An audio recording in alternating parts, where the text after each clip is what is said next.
Zabbuli Essuula.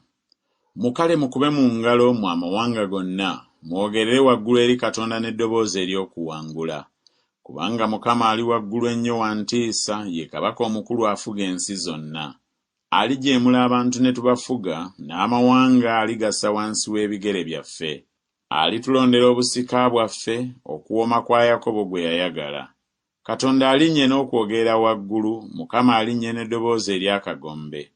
Muyimbe okutendereza Katonda, muyimbe okumutendereza.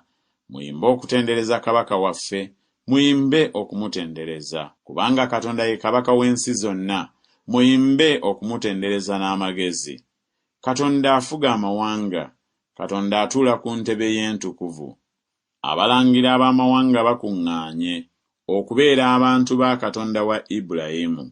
Kubanga engabo ez'ensi za Katonda agulumizibwa nnyo.